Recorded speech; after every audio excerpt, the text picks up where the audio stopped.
soy el doctor Ángel Gabriel Vargas Ruiz. Soy médico internista y hematólogo. El día de hoy vamos a ver algunos aspectos de la enfermedad COVID-19 relacionados con la coagulación, con la trombosis, la hemostasia y el manejo anticoagulante que tenemos que hacer con estos pacientes.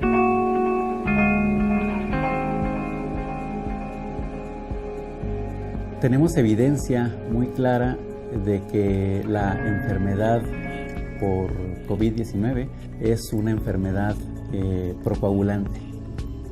La infección inicia una respuesta inflamatoria secundaria al daño alveolar.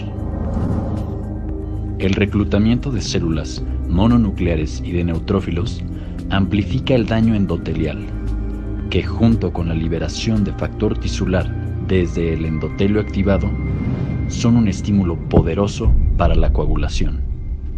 Desde los primeros series de casos, nos dimos cuenta de que algunos parámetros en los pacientes más graves, parámetros elevados como el dímero D o el alargamiento de los tiempos de coagulación, particularmente el TP. El dímero D es el producto final de la activación de la coagulación. Es evidencia de la degradación de la fibrina y es el paso final de la formación de trombos en el organismo. El dímero D tan elevado en los pacientes con COVID-19 es entonces un reflejo de la coagulación intravascular pulmonar.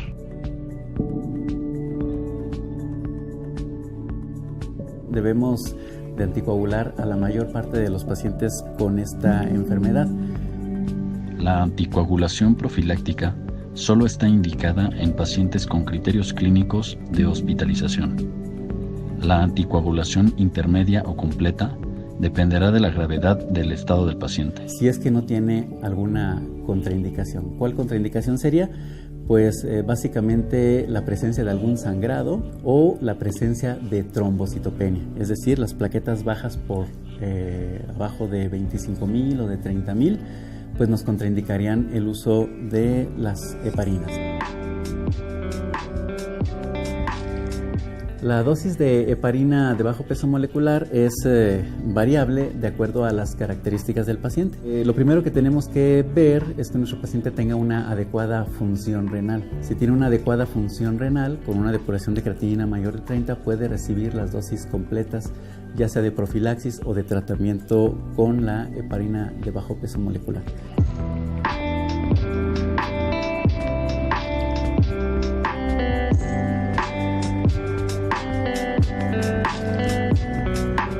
Si el paciente muestra una forma más grave de enfermedad o un deterioro más importante con aumento de marcadores de mal pronóstico como es el dímero D, un dímero D por arriba de 1500 o más aún de 3000, una ferritina muy elevada por arriba de 1000 o linfocitos muy bajos de 800 o de 500, pues este paciente debe de recibir dosis intermedias de heparina de bajo peso molecular.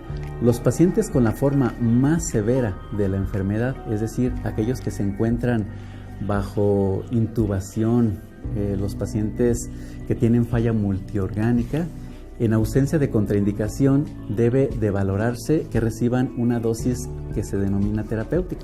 La dosis terapéutica es de 1 miligramo por kilo de enoxaparina cada 12 horas y esto nos obliga a medir el nivel de anticoagulación con una prueba que se denomina actividad anti-10A. Si el paciente tiene una función renal alterada con una depuración menor de esto, podrá recibir dosis ajustadas con enoxaparina, generalmente a la mitad de la dosis profiláctica o terapéutica convencional. Para la aplicación de la enoxaparina, se recomienda realizar las medidas de antisepsia adecuadas, hacer uso del equipo de protección personal. La inyección será por vía subcutánea, alternando entre la pared abdominal anterolateral o posterolateral, izquierda y derecha, entre cada aplicación. Cuando se utilicen jeringas precargadas, se recomienda no expulsar la burbuja de aire de la jeringa previamente a la inyección para evitar la pérdida de medicamento. La aguja se debe introducir en toda su longitud y verticalmente en un doblez de piel formado entre los dedos pulgar e índice. El doblez de la piel no debe ser liberado hasta que la inyección sea completa.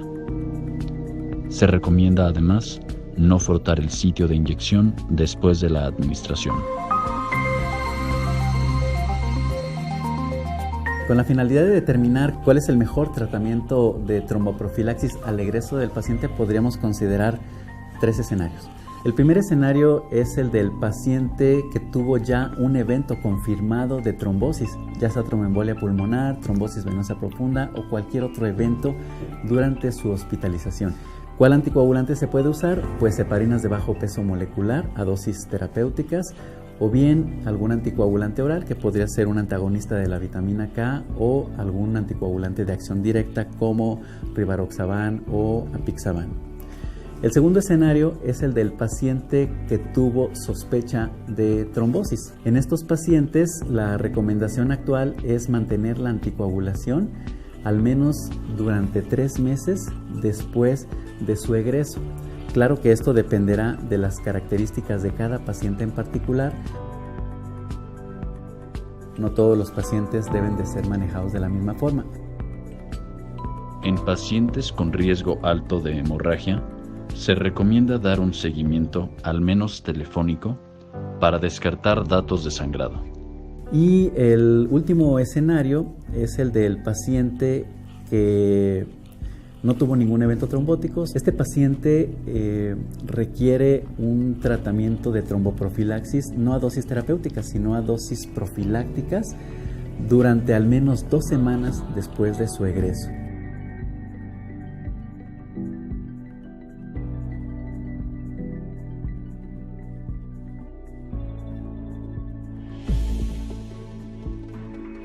Bueno, a manera de conclusión, esta infección se asocia claramente a una coagulopatía.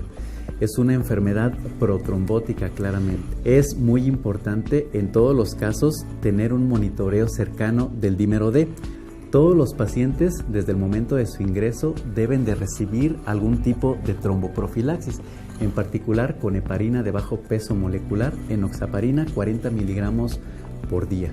Y no debemos olvidar la tromboprofilaxis al egreso, al menos durante 2 semanas después del egreso o valorando su continuación incluso durante 4 o 5 semanas si el dímero D persiste elevado o si el paciente tiene factores protrombóticos importantes.